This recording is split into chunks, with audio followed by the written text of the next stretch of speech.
How do you measure how feminist a text is?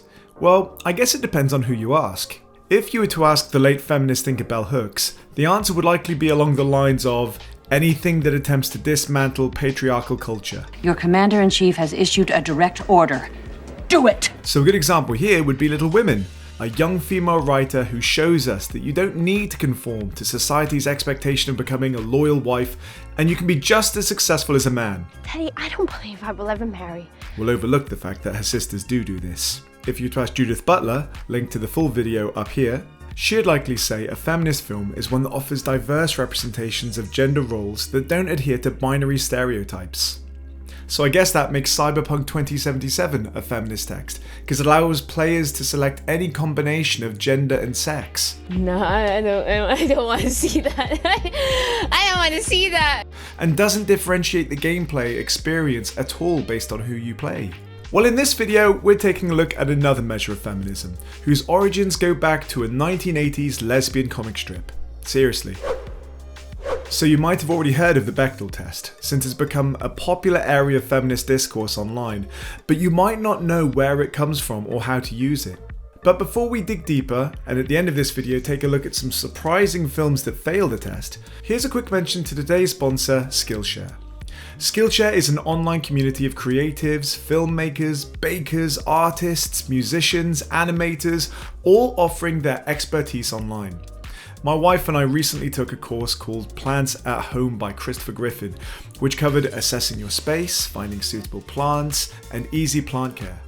Now our home is 90% more peaceful and tranquil. Seriously, I'm always blown away by the range of courses available on Skillshare. So if you want to become part of this amazing community, there's a link in the description below, and the first 1,000 people who click it will get a 30-day free trial. I highly recommend it.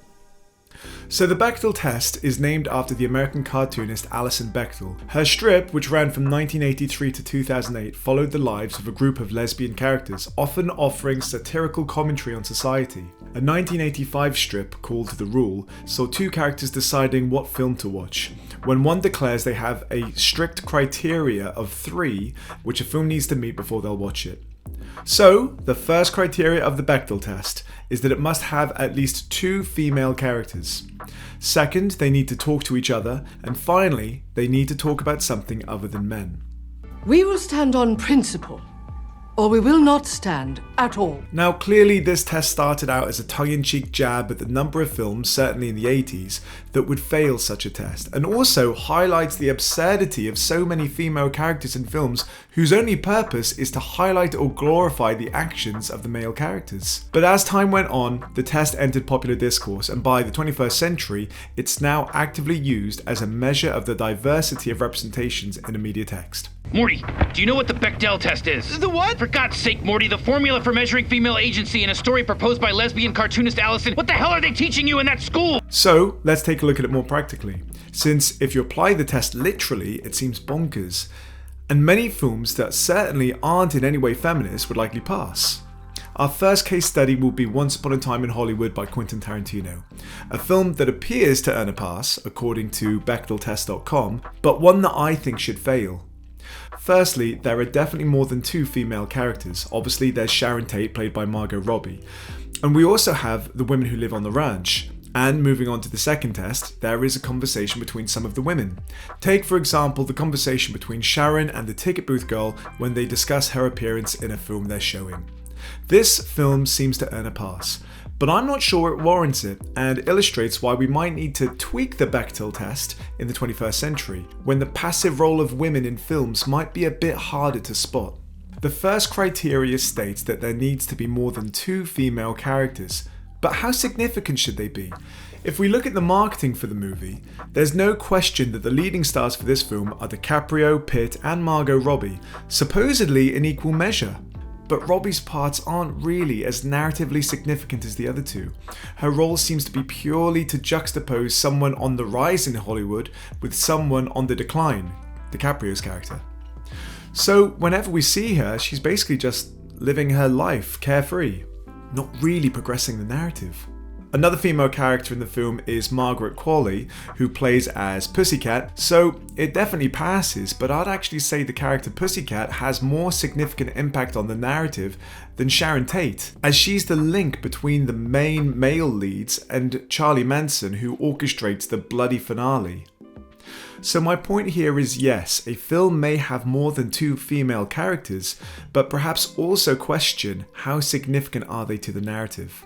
The second and third tests are that 2 female characters need to talk to each other about something other than men. Now again, this film passes because of the ticket booth scene, but we've already established that this girl is unnamed and narratively insignificant. In fact, all their talk is about getting a free ticket, and the overall screen time for the scene is mere minutes. I'd personally call this a fail, because a single passing discussion should not warrant an overall pass. Now, let's take a look at a film that properly passes, Knives Out. The cast has a fantastic lineup of women, including Ana de Armas, Toni Collette, Edie Patterson, Catherine Langford. There's no lack of significant female characters who have significant screen time. We need to fight this thing. We're not going anywhere. I said get out! Since almost all the characters remain suspects right up until the end of the film, there are plenty of conversations regarding actual plot, and discussing detailed aspects of character between the females too. To me, this is definitely a pass. Not just if you apply the Bechdel test very literally, but also if you consider how significant and active the roles of the women are. Good job, Rian Johnson, I can't wait for the sequel. So that's the Bechdel test in a nutshell. I think it needs to be taken with a pinch of salt, since it definitely wasn't designed for how it's now being used. But it illustrates how even modern films can easily fail such a ludicrous criteria. And now, to prove that point, as promised, here are some of the more surprising films that fail the test.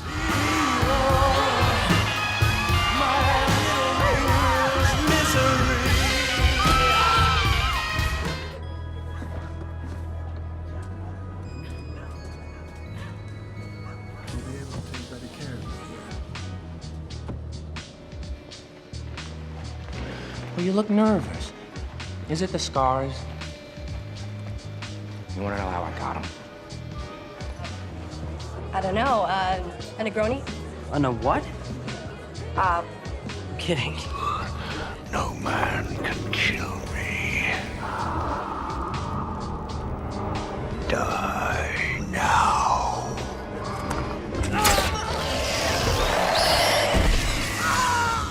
Nothing.